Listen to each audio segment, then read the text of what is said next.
8 तारीख के दिन ग्रैंड रोड के मस्जिद गली में हुआ एक खूनी वारदात, जिस खूनी वारदात में कुरैशी परिवार ने किया मोमिन परिवार पर जानलेवा हमला। मगर वीपी रोड पुलिस स्टेशन का कारनामा देखकर हो जाएंगे आप दंग। कि आदिल कुरैशी, अनवर कुरैशी ने जिस वक्त हमारी लेडीजों पे हाथ लगाए या कुछ किए, उस पर आपने कोई धारा नहीं लगाए, उस पर कोई एक्शन नहीं लिया गया। वो आके हम लेडीज अंदर घर में 6 लेडीज है जिसमें से 2 लड़कियां हैं, उनको बहुत गंदी गंदी गालियां दे रहे हैं और सामान तोड़ते जा रहे हैं। वो उस पे प्रूफ पे भी आपने कोई एक्शन नहीं लिया। मुंबई टीवी, हर खबर सच के साथ। मैं हूं अफजल शेख और आप देख रहे हैं मुंबई टीवी। मैं इस वक्त वीपी रोड पुलिस स्टेशन के अंतर्गत आने वाला मस्जिद गली पर मौजूद हूँ। ये जगह पर म्युनिसिपल कंपाउंड इसे कहा जाता है और इस जगह पर 8 तारीख के दिन एक ऐसी खूनी वारदात हुई, जिस खूनी वारदात में कुरैशी परिवार के द्वारा मोमिन परिवार पर जानलेवा हमला किया गया। और इसी हमले के बाद जब पूरा मामला वीपी रोड पुलिस स्टेशन पहुंचा तो वीपी रोड पुलिस स्टेशन का काम था कि इसमें फेयर इन्वेस्टिगेशन यानी सही तरीके से इन्वेस्टिगेशन करके कार्रवाई करना था। मगर वीपी रोड पुलिस स्टेशन ने आनन फानन में एक ऐसा कार्रवाई किया जिसमें इन्वेस्टिगेशन ऑफिसर दीपाली जो है परदेसी नाम की जो आईओ थी, उन्होंने दोनों पक्ष का जो है एक ही आईओ बनी और इन दोनों पक्ष की दोनों एफआईआर आप देखेंगे तो बिल्कुल सेम धाराएं, सेम सब कुछ लगा हुआ है और सेम धाराओं के तहत दोनों पक्षों की एफआईआर हुई। यानी कुरैशी परिवार जिनके द्वारा हमला किया गया उनकी भी एफआईआर में सेम सेक्शन है और जो मोमिन परिवार ने एफआईआर कराया है उस एफआईआर के सेक्शन सेम है। यानी दोनों एफआईआर आपको ऐसे लगेंगे कि बिल्कुल कॉपी करके यहाँ पर जेरोक्स कर दिया गया है। और दोनों एफआईआर दर्ज होने के बाद पुलिस ने जो है इस पूरे मामला की खानापुरी की। हालांकि अब मोमिन परिवार का इस मामले पर किस तरीके से कहना है, जो मोमिन परिवार के शफीक है उन पर जिस तरीके से खूनी वारदात हुई है, उनके पक्ष में जो है उनकी पत्नी हीना मोमिन जो है बात करेंगे और बताएंगे कि किस तरीके की 8 तारीख को ये खूनी वारदात हुई जिसमें वीपी रोड पुलिस स्टेशन ने इनकी तरफ से कैसी कानूनी कार्रवाई की। सबसे पहले बताइए 8 तारीख को हुआ क्या था जिस वजह से ये मारपीट हुई? ये मारपीट 8 तारीख को जो हुई थी वो सिर्फ एक कचरा फेंकने की वजह से हुई थी। मेरे शौहर कचरा ये साफ सफाई करवाते हैं, हर 2 दिन 3 दिन के आड़ में वो पूरा कचरा साफ सफाई करवा के बाहर फेंकते हैं।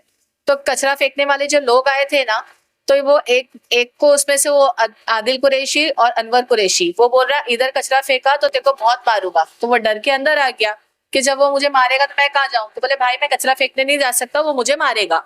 तो बोले अरे वो कुछ नहीं मारेगा, चल तू मेरे साथ चल के कचरा फेंक दे। वो बोल के वहां से अपना चाय पीने जा रहे थे। तो जब थोड़ा आगे निकले तो अनवर कुरैशी ने फिर उस पर अटैक करने गया। तो ये बोले तू क्यों कर रहा है कचरा, तो हम कचरे के डब्बे में डाल रहे हैं, तुझे कोई तकलीफ नहीं होना चाहिए।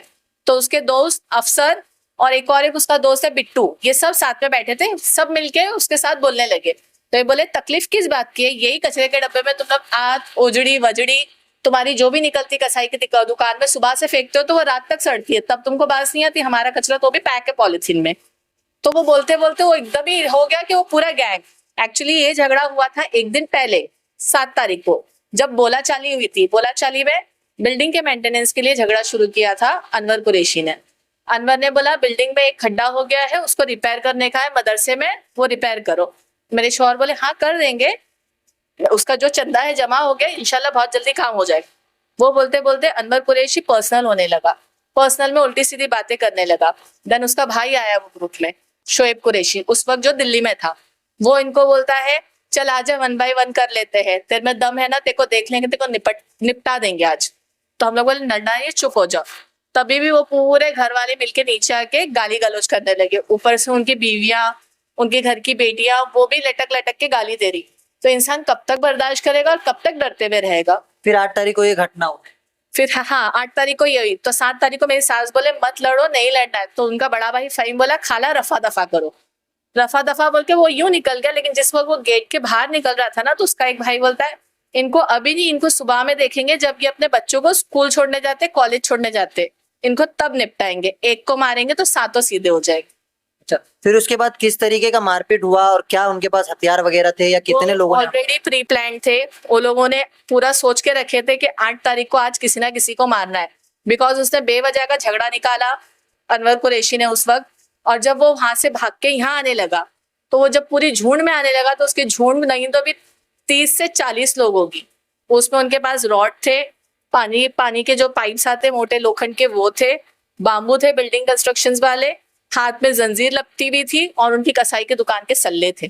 अच्छा, वो सब लेके आए जी, ये लोग ने 10 साल पहले भी जब झगड़ा किए तो तभी भी उन लोगों ने अपने सल्ले निकाले थे। थे। क्या वजह रही कि ये सारी चीजें हथियार वगैरह लाया, लेकिन उसके बावजूद वीपी रोड पुलिस स्टेशन ने आपके भी ऊपर एफआईआर दर्ज करवाई? हम जब पुलिस स्टेशन गए तो हमको परदेसी मैडम ने बोले रात में यहाँ पे कोई लेडीज नहीं रहेंगे, सारी लेडीज घर चले जाओ, जो भी बोलना है, जिसको मार लगी है विक्टिम बोलेगा, विक्टिम के बदले यहाँ पे मुझे बिल्कुल शोर नहीं चाहिए, सीनियर ऊपर रहते हैं, सीनियर को डिस्टर्ब नहीं होना चाहिए। तो हम बोले ठीक है, जब ये बोल रहे तो ये सही तरीके से लिखेंगे। तब उन्होंने उनका केस लिखे, सब दर्ज किए। जब मेरे शौहर बोल रहे कि मेरी बीबी को उन्होंने पकड़े, घसीटे झगड़े में, अनवर ने मुझे यहाँ से पकड़ा जब मैं इनको बचाने गई, और आदिल मेरे सर पे रॉड मारने जा रहा है। तो ये जो तमाम चीजें हुई, वीपी रोड पुलिस स्टेशन ने दोनों पक्ष के ऊपर एफआईआर दर्ज की, तो ये क्यों हुआ कि आयु भी जो है आप लोगों का सेम था? क्या आप इस कार्रवाई से संतुष्ट है या आप हम इस कार्रवाई से बिल्कुल भी खुश नहीं है, क्योंकि विक्टिम भी हम है, निहत्ते भी हम है, मार भी हम ही लोगों ने खाए, जान माल का नुकसान भी हमारा ही। इसका क्या एविडेंस है जो आप बोल रहे हो? हमारे पास पूरी क्लिप है, पूरी एविडेंस जो होती है ना फुटेज बिल्डिंग की, उन लोगों ने वो तक लेके गए। और जब ये लोग मारधार करने, शोर करते हुए औरतों को गाली देने लगे, लॉ में ये नहीं है कि 4-5 आदमी आके औरतों को घर की गाली दे, उस पर भी कोई केस नहीं बना। उनका कौन एडमिट है वहाँ पे? कोई एडमिट है? अभी कोई नहीं एडमिट है उनमें से। आपकी तरफ से किसे लगी? मेरे शौहर को लगी, मेरे जेठ को लगी, मेरे दूसरे जेठ को बाबू बाम से मार के उनकी पूरी पीठ काली कर दी उन लोगों ने। तो अभी उनकी कंडीशन मतलब क्या है, कितना बुरी अभी तरीके- ये है कि मेरे शौहर की कंडीशन तो अभी भी स्टेबल नहीं है, क्योंकि उनको जो तालू की हड्डी होती है ना, उसके वहां पे पूरा डैमेज किए हैं। तो पहले वहां पे 6 टाके आए हैं, और हड्डी में डॉक्टर इस बोल घटना के बाद कितना आपको डर बना हुआ है, क्योंकि आप एक ही परिसर में रहे? डर हमको तो इतना बन चुका है कि जब दिन दहाड़े ये लोग 40 से 50 लोग आके हमको ऐसे कर सकते हैं, और जिसमें बीच बचाव में कोई नहीं आ रहा है।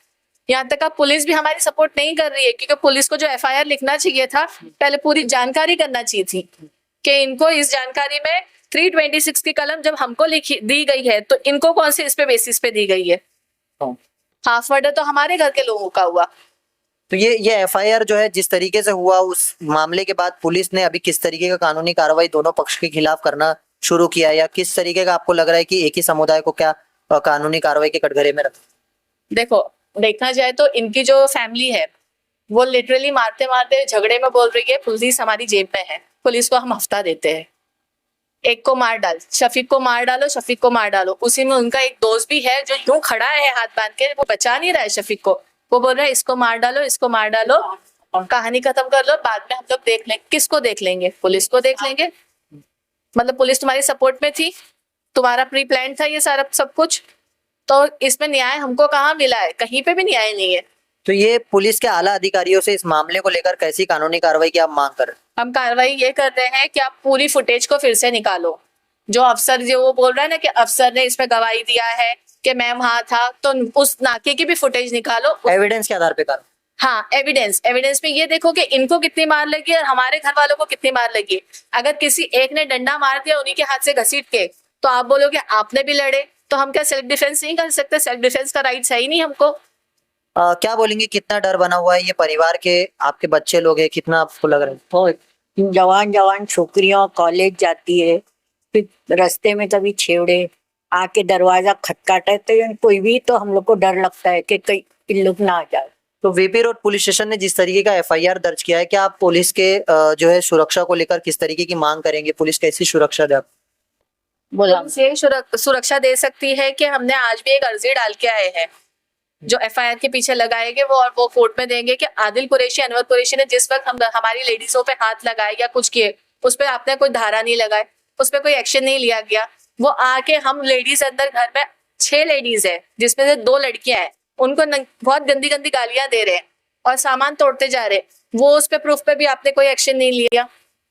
तो इस तमाम चीजों को लेकर जिस तरीके से वीपी रोड पुलिस स्टेशन से अभी भी इन्वेस्टिगेशन करके कार्रवाई करने की मांग जिस तरीके के मोमिन परिवार के द्वारा की जा रही है, कहीं ना कहीं से पुलिस को गंभीरता से लेना है। हालांकि ये पूरा परिमाण जोन 2 के अंतर्गत आता है। जोन 2 के डीसीपी को इस मामले पर खुद जो है ध्यान देने की जरूरत है। जिस तरीके के ये मामला एक ही परिसर में हो रहा है और इसी परिसर में अगर दोनों समुदाय के लोग रहते हैं तो कहीं ना कहीं सुरक्षा को काफी ज्यादा खतरा है। और ऐसे में इस मामले पर अब ये देखना है कि वीपी रोड पुलिस स्टेशन इनकी मांग पर किस तरीके से इन्वेस्टिगेशन करती है और इन्हें सुरक्षा देती है। और प्लस इसमें उन लोगों ने जो हमारे 3 लोगों का नाम लिखा है वो 3 उस फुटेज में कहीं पे भी नहीं है। एक जिम में है और 2 जन बाहर है, तो उन लोगों का आपने कौन से बिना एविडेंस में वो लोग दिख भी नहीं रहे, आपने नाम लिख दियो।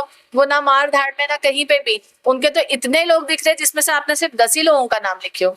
और जिस वक्त वो लोग एफआईआर मेरे हस्बैंड को दिए थे तो वो जीटी हॉस्पिटल में सुन करते, आपको पता है ना, टाके लेने के लिए, तो सुन किए हुए थे, उनको होश नहीं था कुछ। 4 घंटा वो बिठा के रखे जख्मी इंसान को। इनका काम क्या बनता था कि उनके बिहाफ पे उनकी बीवी से या घर के लोगों से लिया जाए। आपने जख्मी से लिए जो अपने सुध में नहीं था। तो ये तमाम चीजों को लेकर अभी देखना है वीपी रोड पुलिस स्टेशन कैसा इन्वेस्टिगेशन करती है। हालांकि ये वही वीपी रोड पुलिस स्टेशन है जिसका मामला काफी ज्यादा जो है ताजा ही है और ये जख्म भरा भी नहीं है। दूसरा कांड वीपी रोड पुलिस स्टेशन का आ चुका है। अब इस पर ये देखना है मुंबई पुलिस कमिश्नर इस तमाम चीजों को लेकर कैसे देखते हैं और पुलिस स्टेशन में ये कार्रवाई के रवैये को कैसे सुधारते हैं। ऐसे तमाम अपडेट से जुड़े रहने के लिए सब्सक्राइब करें मुंबई टीवी। मैं अब्दुल रशीद, फिर हाजिर हूं एक नई न्यूज़ के साथ।